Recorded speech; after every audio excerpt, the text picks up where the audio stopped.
안녕하십니까. MDMS의 조례를 모십니다. 오늘의 말씀은 시편 73편 27절에서 28절 말씀입니다. 무릇 주를 멀리하는 자는 망하리니 음녀같이 주를 떠난 자를 주께서 다 멸하셨나이다.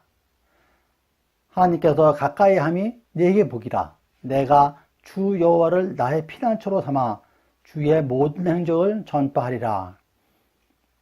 이 말씀을 하나님을 가까이 하는 축복이라는 제목으로 함께 은혜를 나누도록 하겠습니다. 구약성경에 사사기와 사무엘서의 중간에 룻기가 들어가 있습니다. 이방민족인 모압 여인 룻과 시부모인 엘리멜렉 그리고 부인인 나오미 얘기가 4장의 짧은 이야기로 나오는 것입니다. 오늘 말씀인 하나님을 멀리하고 또한 가까이 할 때 어떠했는지 룻기를 통해서 함께 말씀을 나누도록 하겠습니다. 첫 번째로는 하나님의 징계에 즉각 반응하여야 합니다. 룻기 1장 1절입니다.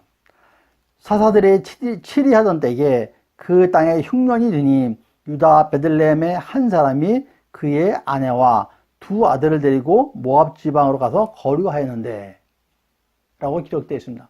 다음 절에 그들이 엘리멜렉, 나오미 부부 그리고 2 아들인 말론과 기럇이라고 기록되어 있습니다.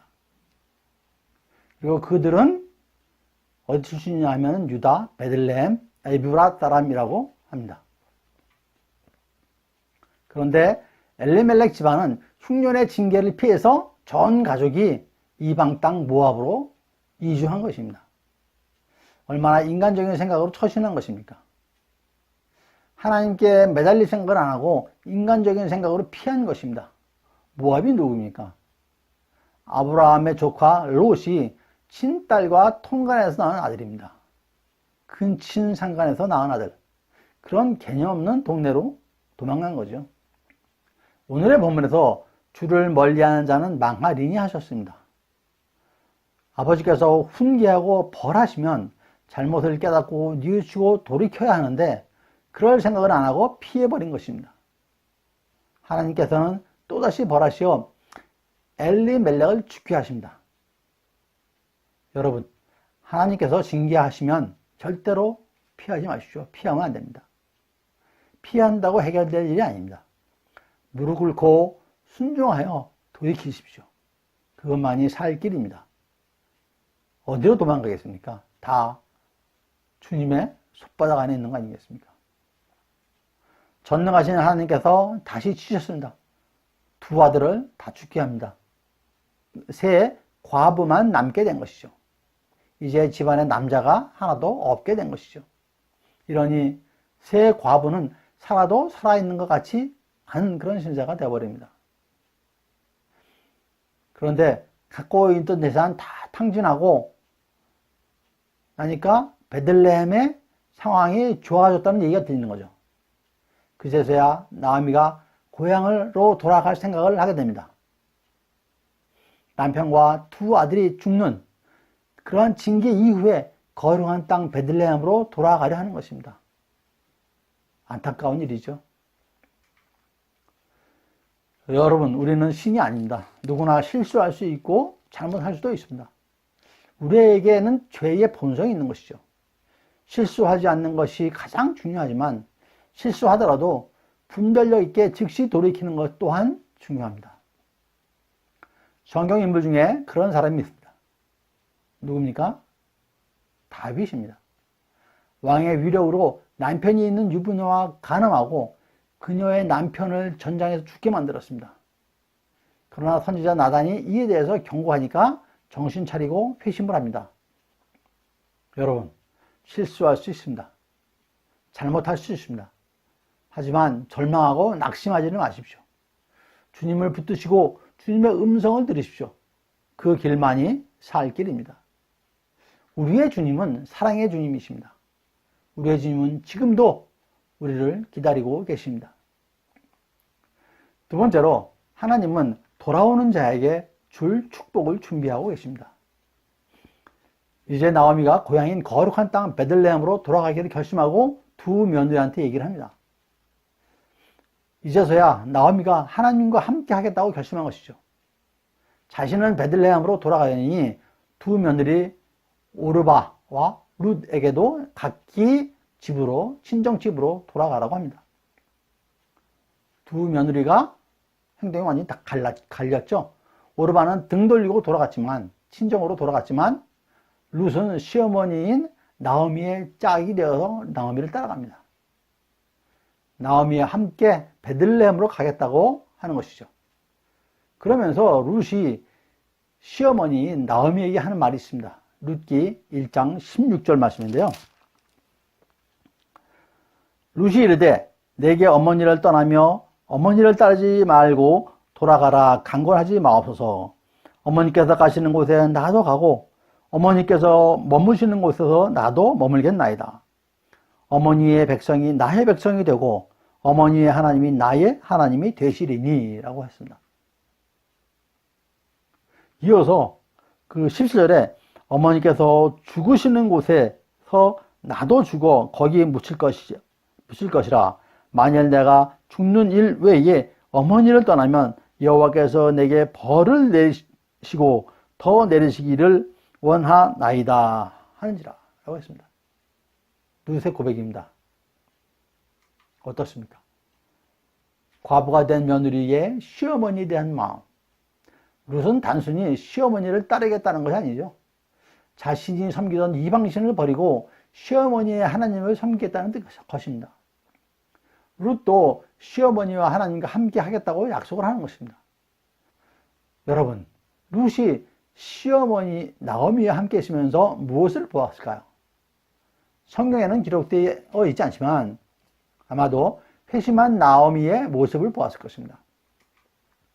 하나님을 공경하고 하나님을 경외하는 것을 보았을 것입니다. 그래서 룻이 결심을 하였을 것입니다. 그리고 하나님께서 회심한 나오미에게 사랑을 붙여주시는 것입니다. 베들레헴으로 돌아온 두 사람에게 하나님께서는 친족 보아스를 붙여주신다. 먹고 살아야 하기에 아무것도 할 수 없고 아무도 도와주지 않는 고향 땅에서 비난과 은총만 보내는 고향 사람들로부터 시어머니를 보호하고 자기 밭에서 가서 이삭을 줍겠다고 하는 것입니다. 일을 해서 품삯이 아니라 곡식을 베고 떨어진 이삭을 주어서 생계를 유지하겠다는 것이죠.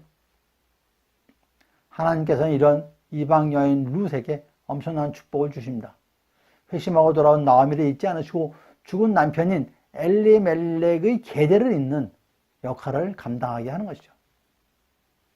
이로써 나오미의 모든 것이 회복되는 축복이 있게 됩니다. 탕자가 돌아올 때 그의 아버지가 성대한 잔치를 베풀고 탕자에게 제일 좋은 옷을 입히고 손에 가락지를 끼우고 발에 신을 신겨서 회복시켜 주셨듯이 나오미에게도 회복의 축복을 주실 것입니다. 주님께서는 우리를 언제 어디서든지 지켜보고 계십니다. 그리고 모든 상황을 만들어 주십니다. 우리의 잘못과 실수를 돌이켜 회심하면 반전이 있습니다. 주님께서는 반전의 기회를 찾고 계시는 것입니다. 여러분과 함께 하겠다고 하는 자에게 우연이 있는 것이 아닙니다. 기회를 엿보고 계시는 하나님의 섭리와 주님께서 예비하신 축복을 넘치도록 부어주심을 믿으시기 바랍니다. 그 축복은 이스라엘 백성에게만, 룻과 나오미에게만 있는 것이 아니죠. 룻과 같은 이방 민족에게도 있는 것입니다. 셋째, 하나님은 경외하는 자에게 하나님의 사랑을 붙여주십니다. 룻기 2장 12절에서 보아스가 룻에게 한 말입니다. 여호와께서 내가 행한 일에 보답하시기를 원하며 이스라엘의 하나님 여호와께서 그의 날개 아래에 보호를 받으러 온 네에게 온전한 상 주시기를 원하노라 하는지라. 시어머니인 나오미가 죽은 남편의 친족인 보아스를 기업 물을 자 중의 한 사람으로 룻에게 알려주고 룻은 순종하여서 이를 행합니다. 그러나 이를 알게 된 보아스는 룻이 부탁한 나오미 가정의 기업 물을 권리에 대해서 자기보다, 보아스 자신보다 우선권이 다른 사람에게 있다는 걸 알려줍니다. 그리고 그 문제를 직접 나서서 해결해 줍니다. 친족을 위해서 자신의 물질적, 정신적 희생을 감수하는 보아스의 사랑을 통해서 우리는 주님의 사랑을 볼 수 있는 것입니다. 재력으로나 어느 것 하나 부족할 것이 없는 보아스, 아무것도 내세울 것이 없는 과부 룻을 받아들이고 6명의 아들을 낳게 됩니다. 그중 첫째 아들이 오벳입니다. 오벳의 아들이 누구냐면 이새입니다. 이새의 아들이 누구죠? 다윗입니다. 즉 보아스는 육신적으로 다윗의 증조 할아버지가 되는 것이죠.